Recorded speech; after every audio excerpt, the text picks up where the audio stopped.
بسم اللہ الرحمن الرحیم حسبي ربي جل الله ما في قلبي غير الله نور محمد صلى الله لا إله إلا الله حسبي ربي جل الله ما في قلبي. قد جاءتکم موعظۃ من ربکم، اے لوگو بالتحقیق تمہارے پاس اللہ کی طرف سے ایک موعظہ، ایک واضح نصیحت آئی ہے، من ربکم تمہارے رب کی طرف سے، وشفاء لما فی الصدور، اور وہ شفا ہے جو کہ سینوں میں ہے، سینوں میں موجود بیماریوں، دلوں میں موجود بیماریوں کے لیے شفا ہے، وہدن اور ہدایت ہے، اور رحمت ہے للمومنین، مومنین کے لیے۔ قرآن کریم کی عظمت کو بیان کیا گیا ہے کہ قرآن کی تکذیب کرنے والے جو ہیں ان کو پہلے آگاہ کیا گیا اور ان کو بتایا گیا کہ جو قرآن کی تکذیب کرتے ہیں، قرآن کو جھٹلاتے ہیں، ان کو جو ہے وہ عذاب سے دوچار کیا جائے گا۔ اور پھر اس قرآن کی خصوصیات کو بیان کیا جا رہا ہے کہ یہ قرآن موعظہ ہے۔ موعظہ یعنی واعظ، نصیحت۔ واعظ کسے کہتے ہیں؟ واعظ یعنی انسان کو اندر سے بیدار کرنے والا، اندر سے جگانا، یا جیسے انسان کی سوئی ہوئی فطرت کو بیدار کرنا، اور ہر طرح کے خطرات سے انسان کو متوجہ کرتا ہے کہ انسان تمہیں یہ خطرہ لاحق ہے۔ جیسے دوسری جگہ پہ بھی فرمایا سورہ بقرہ میں کہ ذالکم ازکی لکم واطہر، یہ قرآن جو تمہارے لیے کلام ہے یہ تمہارے لیے نہایت شائستہ اور پاکیزہ ہے۔ تو موعظہ یعنی نصیحت، یہ قرآن کریم نصیحت ہے تو ہمارے رب کی طرف سے، اور انسان کو راہ سعادت کی طرف دعوت دیتا ہے۔ اور دوسرا شفا ہے، شفا یعنی تمام روحانی امراض کے لیے شفا ہے۔ اور قرآن کریم جو ہے وہ ہر طرح کے عقائد و اعتقادات اور عملی اور فکری جتنی بھی امراض ہیں شفا ہے۔ ہم جسمانی امراض کی طرف تو متوجہ ہوتے ہیں، جسمانی، لیکن جو روحانی مرض ہے اس کی طرف توجہ نہیں ہوتی معمولاً ہماری، جیسے شرک و کفر و نفاق و باطل پرستی ہے، ظلم ہے، اور بغض ہے، عداوت ہے۔ اس طرح کی بہت ساری جو ہے وہ بیماریاں ہیں جو انسان کے روحانی بیماریاں یا دلوں میں ہیں۔ ان کا علاج جو ہے وہ قرآن کے ذریعے سے شفاء لما فی الصدور ہے۔ ٹھیک ہے، اگرچہ ہم قرآن سے فقط ایک ظاہری جو ہے وہ شفا حاصل کرنے کی کوشش کرتے ہیں، ٹھیک ہے، قرآن کریم ذکر ہے اور اس میں شفا ہے، لیکن یہ حقیقت میں ہدایت، اللہ کی طرف سے ہدایت ہے اور ہماری روحانی بیماریوں کو دور کرنے کے لیے آیا ہے۔ تو لہٰذا یہ فرمایا گیا کہ وَاسْتَشْفُوا بِنُورِهِ، اس کے نور سے شفا حاصل کرو۔ قرآن کریم نور ہے اور اس کے نور سے شفا حاصل کرو، یعنی ہماری جو روحانی بیماریاں ہیں جو ہے وہ ان کے لیے یہ شفا ہے۔ پھر یہ ارشاد فرمایا کہ ہاں جی، شفاء لما فی الصدور یعنی شفا ہے دلوں کے لیے۔ پھر وہدن اور ہدایت ہے، یعنی ہر طرح کے ہلاکت کے راستوں سے انسان کو بچاتی ہے اور سعادت کی طرف لے کے جانے والا ہے یہ قرآن کریم۔ ہدایت ہے یعنی سیدھے راستے کی طرف رہنمائی کرتا ہے، انسان کو بھٹکنے نہیں دیتا، گمراہ نہیں ہونے دیتا۔ اور رحمت ہے، یعنی چونکہ خدا تعالیٰ جس طرح ارحم الراحمین ہے، اللہ تعالیٰ کے جو ہے وہ اس رحمان الرحیم کے تجلی ہے یہ قرآن کریم، یعنی یہ رحمان ارحم الراحمین کی طرف سے ہے۔ اور یہ فرمایا کہ یہ البتہ یہ قرآن کا رحمت ہونا مومنین کے لیے، ظاہر بات ہے جو قرآن سے ہدایت حاصل کرنے کی کوشش کرتے ہیں۔ ہدی للناس، قرآن کریم ایک جیسے ہدی للناس ہے، لیکن جو ہے وہ ایک جہت سے یہ فرمایا کہ ذالک الکتاب لا ریب فیہ ھدی للمتقین، ہدایت ہے متقین کے لیے۔ تو جس طرح سے متقین کے لیے یہ ہدایت ہے، اسی طرح متقین و مومنین کے لیے رحمت ہے، کیونکہ کچھ لوگ ایسے ہیں جو قرآن کریم سے ہدایت حاصل نہیں کرتے، اور قرآن ان کے لیے رحمت نہیں بنتا بلکہ قرآن ان کے لیے غضب کا باعث بن جاتا ہے، کیونکہ قرآن بیان فرمایا کہ قرآن یہ بعض منافقین اور جو قرآن کے منکر وہ یہ کہتے ہیں کہ اللہ تعالیٰ نے کیا کتاب نازل کی ہے کہ یضل بہ کثیرا ویہدی بہ کثیرا، بہت ساروں کو ہدایت دیتا ہے، بہت ساروں کو گمراہ کرتا ہے، لیکن فرمایا وما یضل بہ الا الفاسقین، وہ گمراہ نہیں کرتا اس کے ذریعے مگر فاسقین کو۔ جو فاسق ہیں قرآن کریم ان کے لیے رحمت، ہدایت اور رحمت نہیں ہے، بس قرآن کی ہدایت اور رحمت سے استفادہ حاصل کرنے کے لیے ضروری ہے کہ انسان کے اندر ابتدائی بیسک جو ہے تقویٰ ہو، یعنی ہدایت کے راستے کی طرف جانا چاہے، اس رحمت کو حاصل کرنے کی کوشش کرے، تو تب جو ہے وہ یہ رحمت انسان کے لیے ہو سکتا ہے۔ جیسے میں مثال دیتا ہوں تو معمولاً کہ بارش کی طرح ہے کہ یہ بارش جو ہے وہ یہ قرآن رحمت ہے، جیسے اللہ تعالیٰ کی رحمت بھی بارش کی طرح ہے، قرآن بھی رحمت الہی اس بارش کی طرح ہے جو کہ زرخیز زمین پر اثر کرتی ہے۔ اگر زمین زرخیز ہو تو فائدہ دے گی، اگر زرخیز نہ ہو تو بس ظرف کے اوپر ڈیپینڈ کرتا ہے کہ رحمت تو ہے، اب اگر ظرف پاک ہوگا تو جو ہے اس کی تجلی رحمت کی ظاہر ہوگی اور انسان کو ارتقاء کی طرف لے کے جائے گی، لیکن اگر ظرف جو ہے وہ ناپاک ہو، صحیح ہے، جیسے کہ اگر بنجر زمین ہو یا فرض کی ایسی زمین ہو جہاں پہ کوڑا کرکٹ پڑا ہے، جہاں پہ گندگی پڑی ہے، تو وہاں پہ بارش پڑنے سے اس کے اندر مزید غلاظت پھیلتی ہے، بو پھیلتی، بدبو پھیلتی ہے، اس کے اندر پھول نہیں لگتے، اس کے اندر پھل نہیں لگتے، بلکہ اس کے اندر بدبو پھیلتی ہے۔ تو یہ پس انسان کو قرآن سے ہدایت حاصل کرنے کے لیے ضروری ہے کہ اپنا اندر پہلے تصفیہ کرے، اپنا جو ہے وہ اندر صاف کرے، تو تب ہی اسی صورت میں جو ہے وہ ہدایت بھی ہے اور رحمت بھی ہے۔ بس قرآن جو ہے وہ لوگوں کے لیے شفا بھی ہے، ہدایت بھی ہے، رحمت بھی ہے، لیکن اس شرط کے ساتھ کہ انسان جو ہے وہ اپنے آپ کو اپنے اس قابل بنائے کہ وہ قرآن کی ہدایت، رحمت اور اس کی شفا سے بہرامند ہو سکے۔ آگے چلتے ہیں، اگلی آیت میں فرمایا قل بفضل اللہ وبرحمتہ فبذلک فلیفرحوا ہوا خیر مما یجمعون، فرمایا کہ ان سے کہہ دو کہ کہہ دیجئے کہ اللہ کے اس فضل اور اس کی رحمت کو پا کر یہ لوگوں کو خوش ہونا چاہیے۔ فلیفرحوا قل بفضل اللہ وبرحمتہ فبذلک فلیفرحوا، یعنی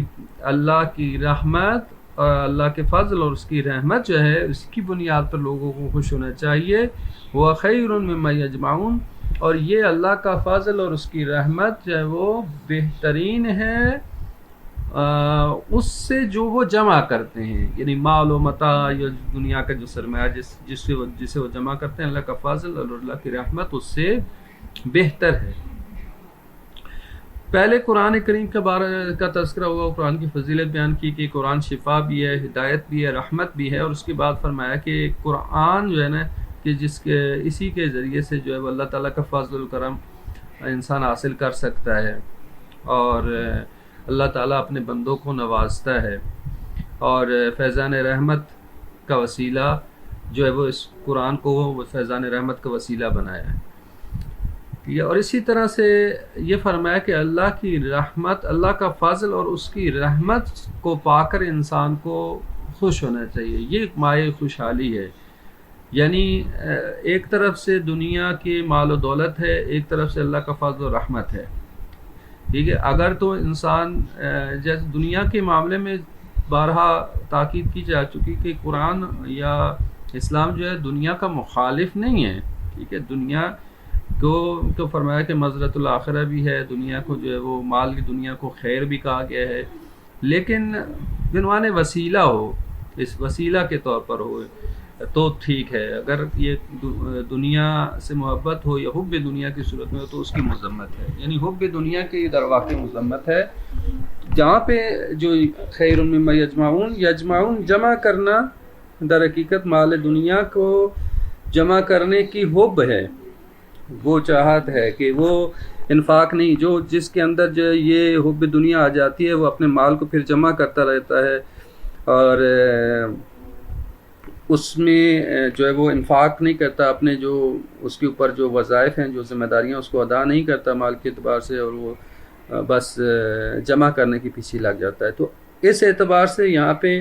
جو کہا گیا ہے کہ یہ فضل اور رحمت پروردگار جو ہے وہ خیر ہے اس سے جو تم جمع کرتے ہو، یعنی جب جمع کرنے کی حس انسان کے اندر آ جاتی ہے تو وہ پھر اپنی ذمہ داریوں سے کوتاہی کرتا ہے، مال کے اعتبار سے انفاق نہیں کرے گا، فقراء مساکین پہ خرچ نہیں کرے گا، اور بس اس کو جمع کرتے گا۔ جمع مالا وعددا، جیسے کہ فرمایا کہ الذی جمع مالا وعددا، کہ یہ جو کہ مال کو فقط جمع کرتا ہے اور اس کو شمار کرتا رہتا ہے، گنتا رہتا ہے، تو یہ کس بنیاد پہ ہے؟ یہ حب دنیا کی بنیاد پہ ہے۔ تو لہٰذا اگر تو حب دنیا کی نہ ہو اور فقط انسان ایک وسیلے کے طور پر استعمال کرے اس کو، تو مال کوئی بری چیز نہیں ہے، دنیا کی اس اعتبار سے مذمت نہیں ہے۔ دنیا سے کے بارے میں فرمایا کہ کہ دنیا کے معاملے میں اپنا جو تمہارا حصہ ہے فلا تنسا نصیبک من دنیا، دنیا میں کے بارے میں جو تمہارا حصہ ہے، جو رزق و روزی تمہاری اللہ نے لکھی ہے اس کو نہ بھولو، بلکہ اس کے لیے اسٹرگل کرنی چاہیے، انسان کو کوشش کرنی چاہیے، ٹھیک ہے، وہ اس میں شک نہیں ہے۔ لیکن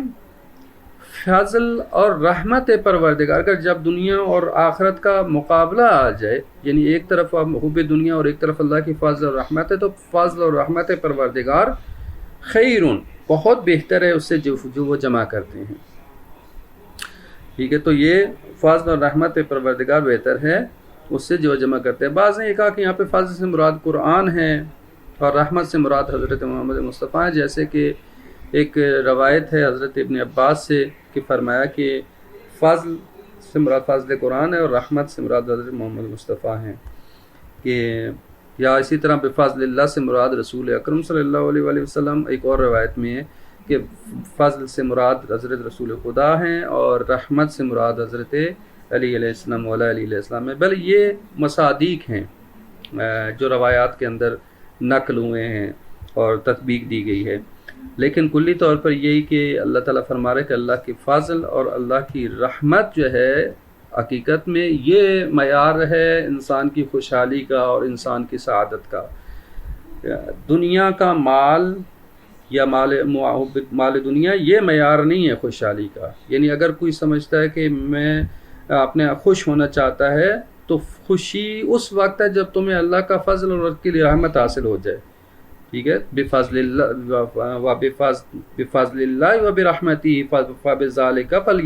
فلیفرحوا، یعنی اللہ کی رحمت اور اللہ کے فضل کی بنیاد پر خوشحال ہو۔ بس خوشحالی کا جو معیار ہے، خوش ہونے کا معیار اللہ کا فضل اور رحمت ہے۔ اگر انسان اللہ کا فضل اور رحمت اس کو مل گیا اور اس کی شامل حال ہے تو وہ سعادت مند انسان ہے اور اس کو خوش ہونا چاہیے۔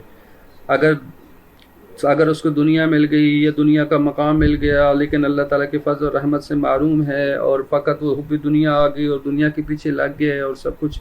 اللہ تعالیٰ سے دور ہو گیا، تو اس کو خوش نہیں ہونا چاہیے۔ کیوں؟ یہ خوشی چند دن کی خوشی ہے، پھر اس کے بعد ہمیشہ کی ابدی ناراحتی ہے، ٹھیک ہے۔ جیسے قرآن کریم بیان فرماتا ہے، بعض افراد پر فرمایا کہ یہ جو دنیا کے زندگی میں مست ہیں، مگن ہیں اور اللہ کو بھول چکے ہیں، تو ان سے کہہ دو فلیفرحوا، خوش ہو جاؤ، خوشحال چند زندگی کے چند دن، گنتی کے چند دن ہیں، اس میں تم ہنسی خوشی گزار دو، لیکن اس کے بعد پھر تمہارے لیے ہمیشہ کا عذاب ہے اور ہمیشہ کے لیے گریہ اور رونا ہے۔ تو لہٰذا یہاں یہ بیان فرمایا کہ فضل اور رحمت کی بنیاد پر انسان کو خوشحال ہونا چاہیے۔ پھر آگے اگلی آیت میں فرمایا قل ارأیتم ما انزل اللہ لکم من رزق فجعلتم منہ حراما وحلالا قل اللہ اذن لکم ام علی اللہ تفترون۔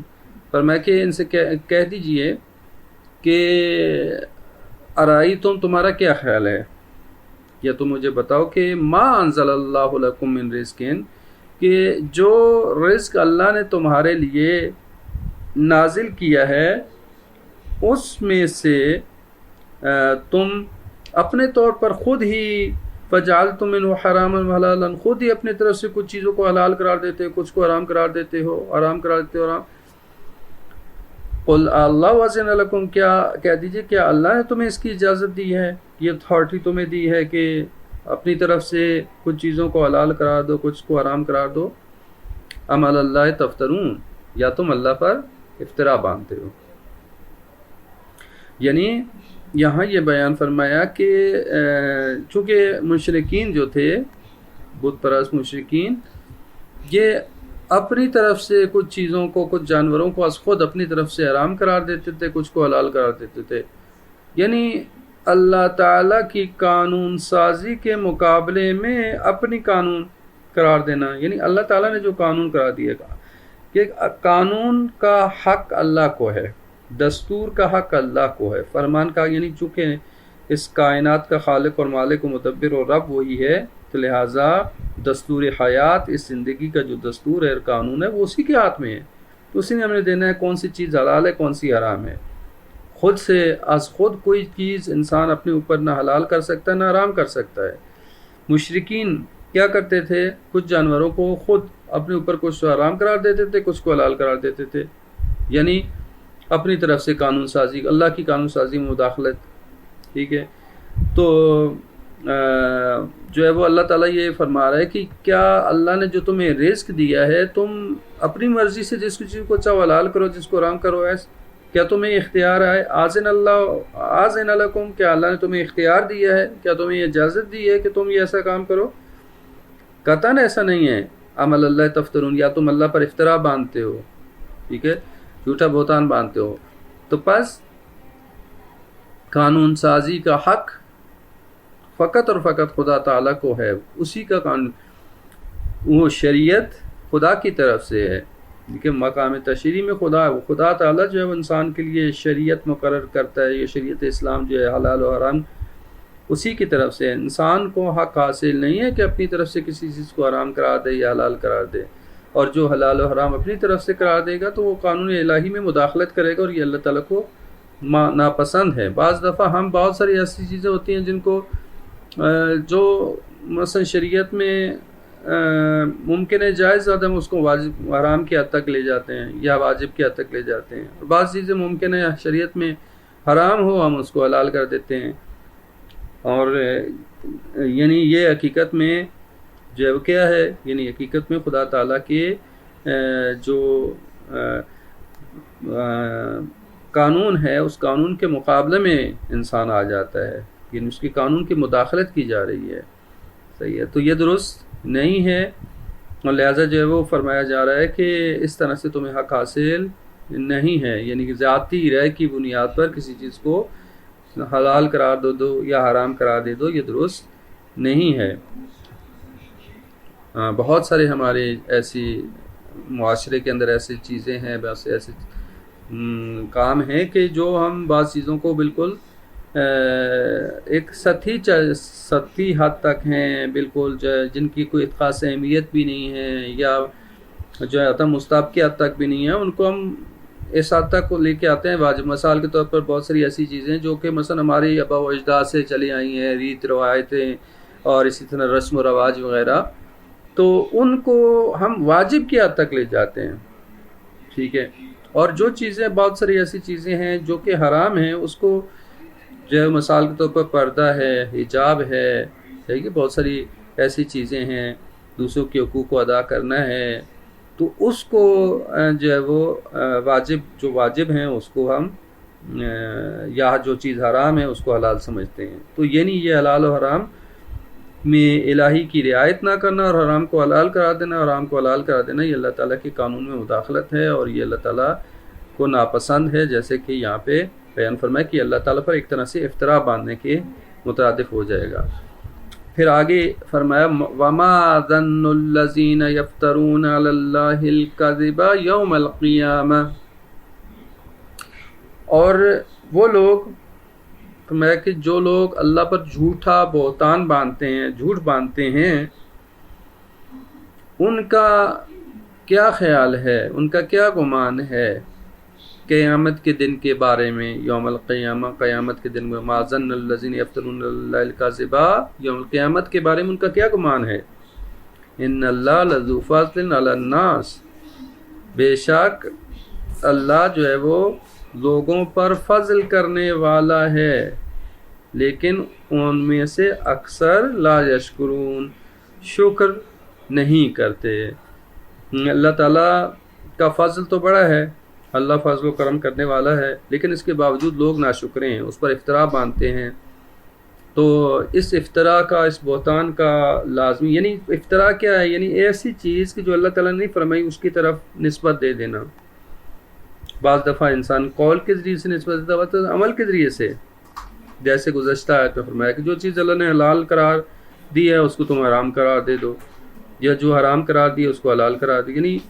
برعکس چلے۔ تو یعنی ایک اللہ پر افتراء باندھنا ہے، یعنی نسبت دے دیں کہ اللہ نے کہا ہے، یا نہ بھی کہیں لیکن عمل سے ایسے شو کریں کہ جیسے اللہ نے شریعت میں یہ چیز حلال قرار دی ہے، یہ چیز حرام قرار دی ہے، جو حقیقت میں ایسا نہیں ہے۔ تو یہ اللہ پر کیا افتراء باندھنا ہے، بہتان باندھنا ہے، اور اس کا لازمی نتیجہ قیامت کے دن سامنے آئے گا۔ یہ افتراء کیا اللہ تعالیٰ کا غضب کا وہ مستحق ٹھہرے گا۔ اگرچہ یہ مشرکین سے خطاب ہے لیکن عمومی حکم ہے، اور تمام عوام کے تمام لوگوں کو شامل ہے کہ کوئی بھی اللہ پر افتراء باندھے تو اس کا لازمی نتیجہ یہ ہے کہ قیامت کے دن اللہ کے غضب کا شکار ہوگا، اور قیامت میں جو افتراء جو اس نے باندھا ہے اس کا عذاب اور سزا جو ہے اس کو ملے گی۔ اللہ تعالیٰ تو فضل کرتا ہے لوگوں پر، لیکن لوگ ناشکر ہیں، شکر نہیں کرتے۔ شکر کے بارے میں پہلے بھی بیان ہوا کہ شکر نعمت، اور اللہ تعالیٰ کا شکر یہ ہے کہ اللہ تعالیٰ نے جو ہمیں نعمتیں عطا کی ہیں ان نعمتوں کو اسی مقصد اور اسی ہدف میں استعمال کریں کہ جس مقصد اور ہدف کے لیے ایک نعمت قرار دی گئی ہے، اس ہدف اور اس مقصد سے ہٹ کر اگر ایک نعمت کو، مثال کے طور پر ہمارے بدن، ہمارے اعضاء، ہمارے جوارے، ہمیں جو استعداد دی گئی ہے، آنکھیں دی گئیں، کان دی گئیں، مثال کے طور پر یہ، تو اب جس مقصد، جس ہدف کے لیے یہ ایک نعمت دی گئی اسی مقصد میں استعمال کرنا یہ شکر ہے، یہ حقیقت میں شکر عملی ہے۔ اور شکر زبانی بھی ہے، شکر عملی بھی ہے، شکر قلبی بھی ہے، اس کی تفسیر بیان ہو چکی تھی کہ شکر زبانی اللہ تعالیٰ انسان زبان سے شکر کرتا ہے، جیسے کسی نعمت کے بعد، کھانے کے بعد آپ کہتے ہیں الحمدللہ رب العالمین، یہ زبانی شکر ہے۔ شکر عملی یعنی عمل سے شکر، یعنی انسان اپنی نعمتوں کو اس راہ میں استعمال کرے کہ جس ہدف کے لیے یہ نعمتیں اللہ تعالیٰ نے ہمیں دی ہے اسی مقصد کے لیے استعمال کرے، اور اس طرح سے استعمال کرے جس طرح اللہ نے کہا ہے، تو یہ شکر عملی ہو جائے گا، اور اس کی عبودیت اختیار کرے، اس کی بندگی اختیار کرے۔ شکر قلبی ہو جائے گا کہ انسان دل سے اللہ تعالیٰ کا شکر، یعنی معترف ہو اللہ تعالیٰ کی نعمتوں کا، اللہ تعالیٰ کی فضل کا، اس کی بزرگواری کا معترف اور اعتراف کرے دل سے کہ اللہ تعالیٰ ہی رب ہے، اور اللہ تعالیٰ ہی ہمارے منعم ہے، نعمت دینے والا ہے، ٹھیک ہے۔ تو یہ شکر قلبی ہو جائے گا۔ پس شکر زبانی ہے، شکر عمل قلبی ہے، شکر عملی ہے۔ ان تمام قسم کے شکر کی بات کی جا رہی ہے، لیکن فرمایا کہ اکثر لوگ ناشکرے ہیں، اکثر لوگ اللہ تعالیٰ نعمتوں سے نوازتا ہے لیکن لوگ شکر نہیں کرتے، بلکہ اللہ تعالیٰ کی ناشکری کرتے ہیں، کفران نعمت کرتے ہیں۔ کفران نعمت یہ ہے کہ اللہ تعالیٰ کو بھلا دیا،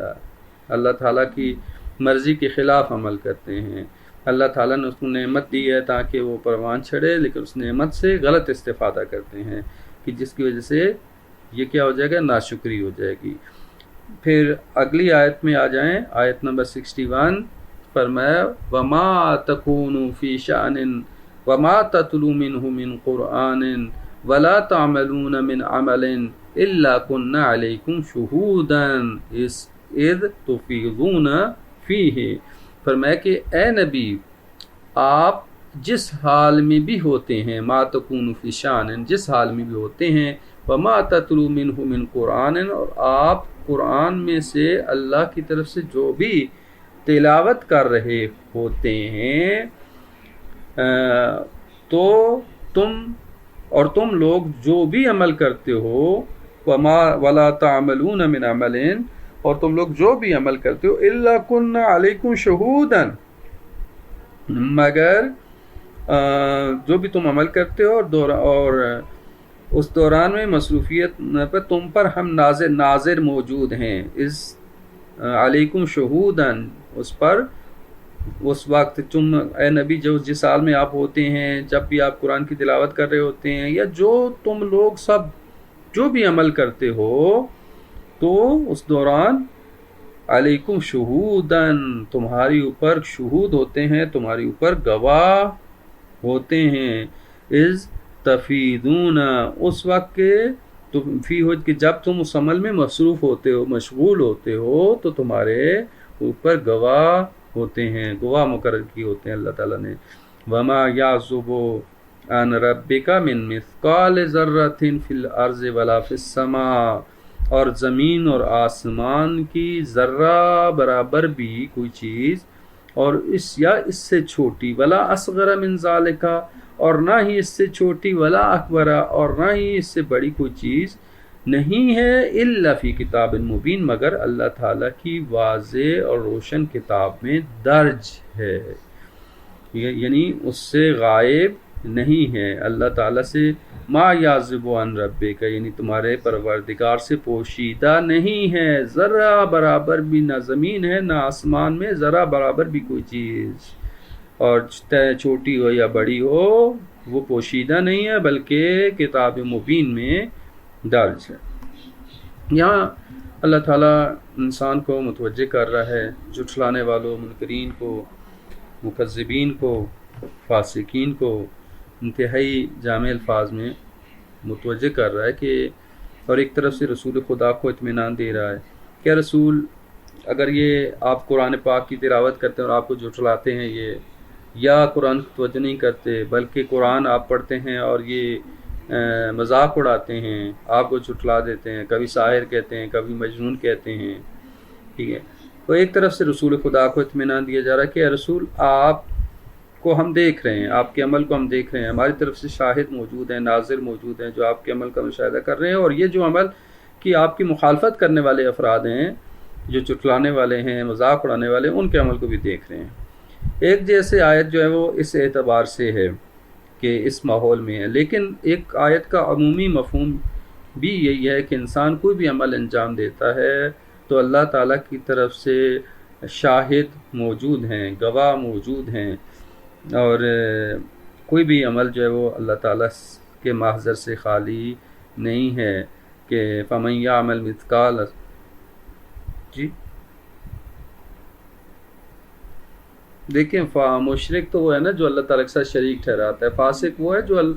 ایمان رکھتا ہے لیکن عملی اعتبار سے، فسق کا تعلق عمل سے ہے، مشرک کا تعلق عقیدے سے ہے، ٹھیک ہے نا، عقیدے اور عمل کا مسئلہ۔ مشرک وہ ہے جس کا عقیدے کا مسئلہ ہے، وہ اللہ تعالیٰ کے ساتھ شریک ٹھہرا رہا ہے، ٹھیک ہے، اس کا عقیدہ درست نہیں ہے۔ فاسق وہ ہے کہ جس کا عقیدہ تو درست ہے، اللہ تعالیٰ کی توحید کا بھی قائل ہے اور سب مت ہے، لیکن عمل میں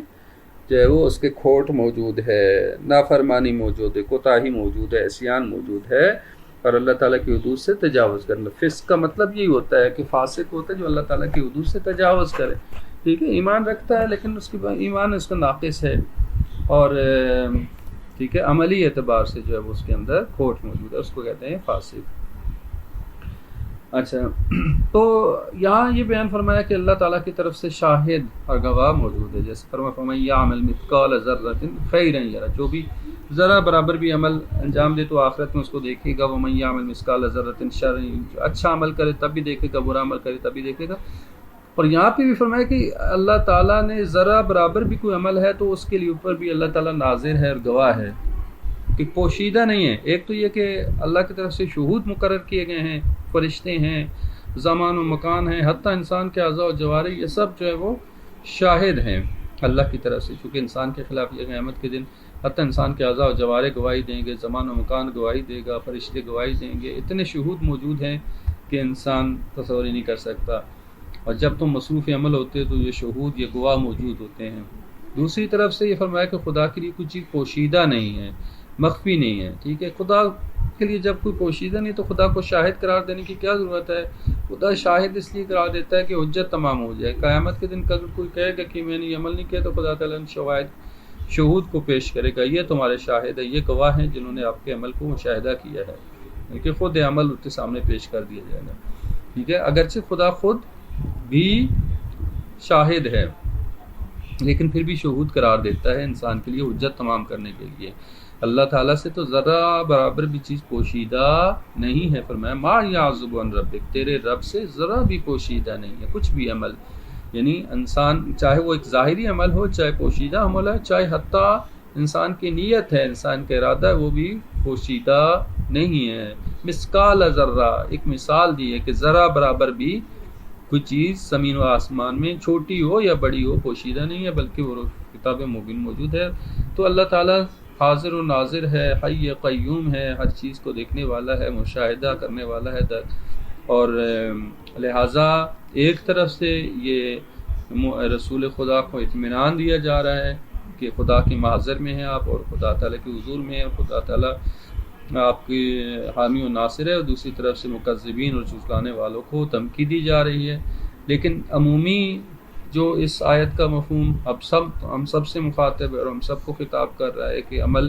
کے اعتبار سے جو ہے وہ محتاط رہیں، کہ انسان جو ہے وہ اگرچہ اس کو ظاہری طور پر مختصر اختیار دیا گیا لیکن اپنے اختیار سے سوء استفادہ نہ کرے، اور یہ جو ہے وہ خدا کے محضر میں ہے اور خدا کے حضور میں ہے. جو بھی انسان کام کر رہا ہے خدا کے محضر اور خدا کے حضور میں جو بھی عمل انجام دے رہا ہے. جیسے بزرگان یہ فرماتے ہیں کہ یہ دنیا جو ہے یہ جہان محضر پروردگار ہے، یعنی خدا کے حضور میں ہے ہم، اور خدا کے محضر میں جو ہے وہ انسان کو معصیت اور گناہ نہیں کرنا چاہیے. لہذا جو ہے وہ یہ آیت انسان کو متوجہ کرتی ہے، بیدار کرتی ہے، اور انسان کو جو ہے وہ غفلت سے نکالنے کے لیے ہمیں متوجہ کر رہی ہے. تو آگے چلتے ہیں. فرمایا کہ الا ان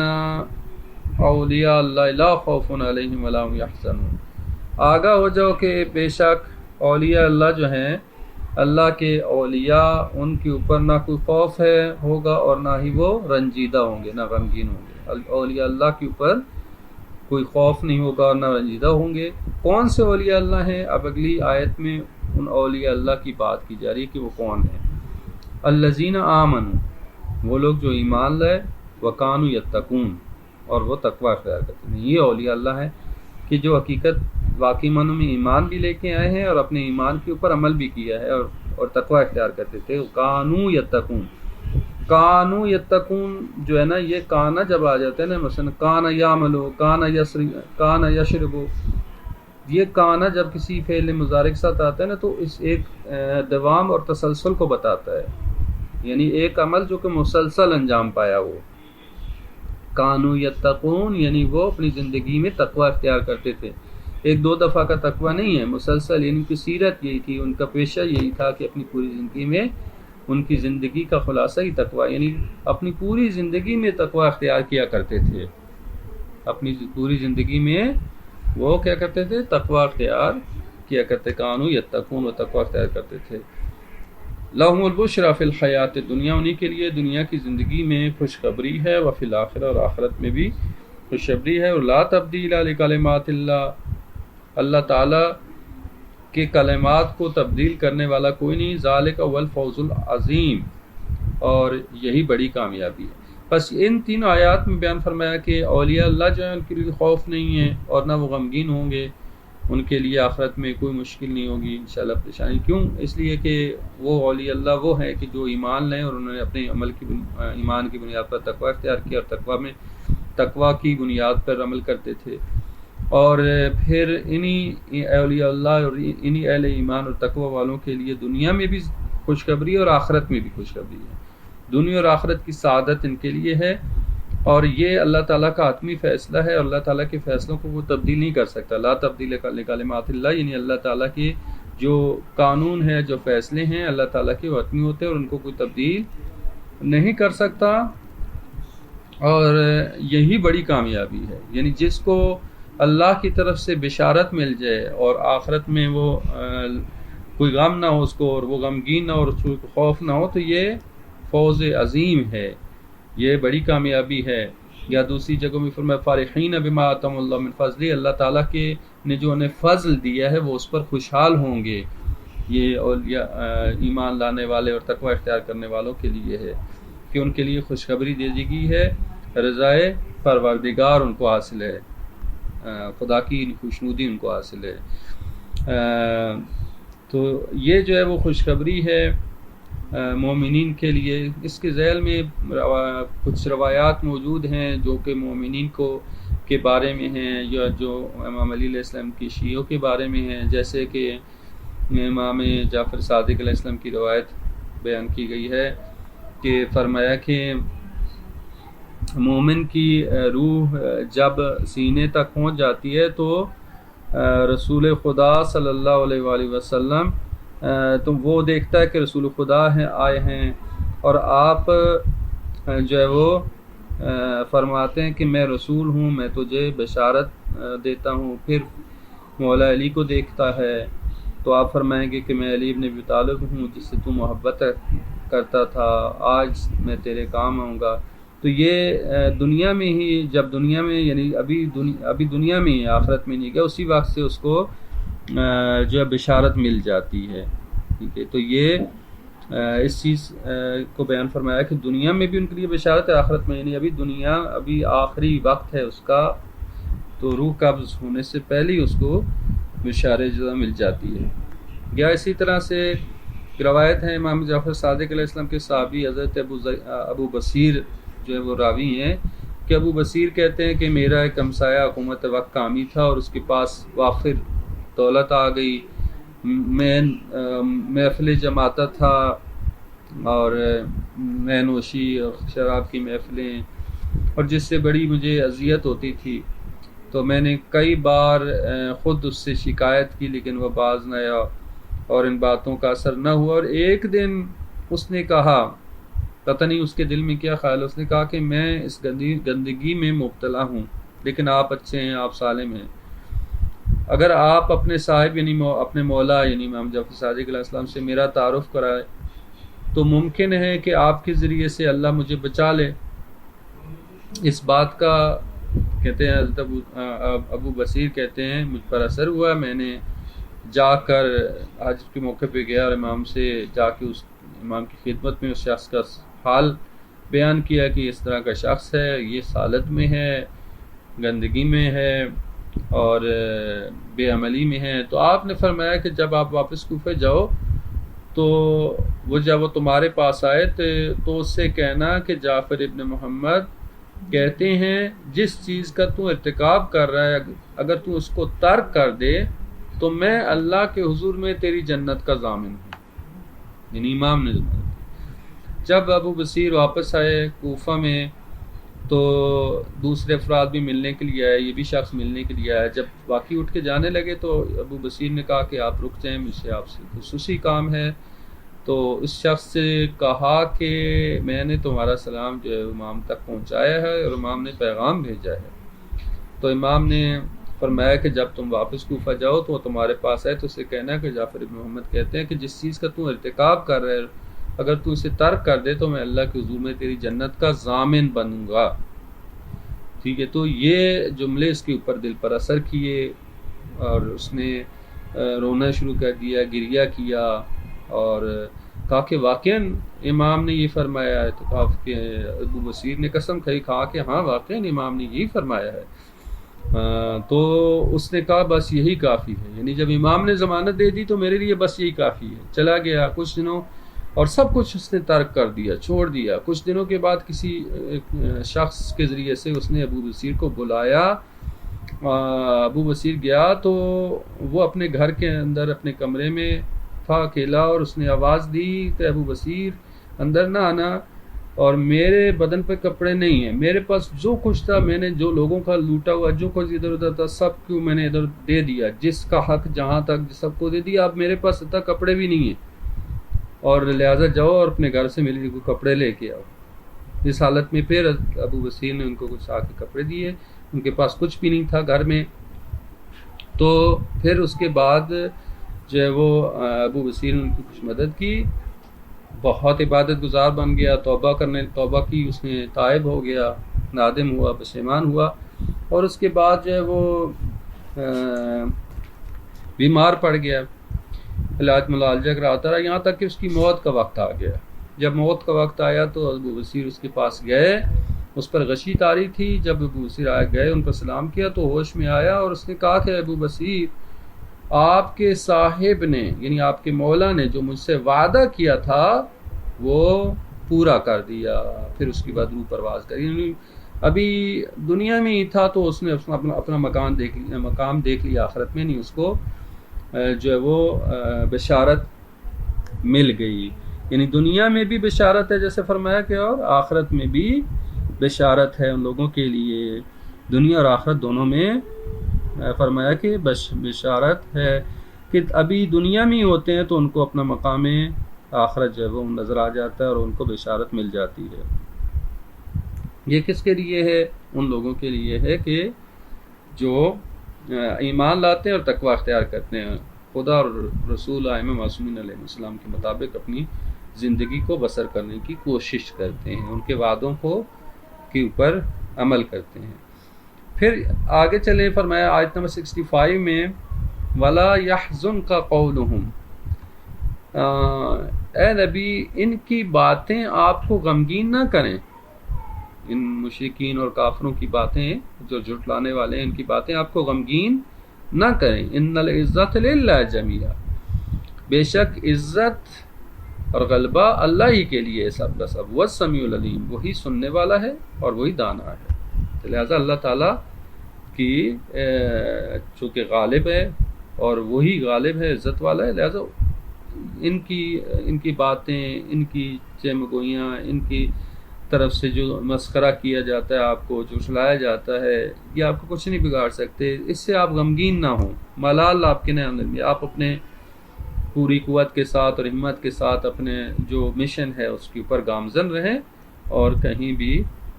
آپ کے ارادے میں جھول نہیں آنی چاہیے۔ اور یہ جو کچھ کہتے رہے،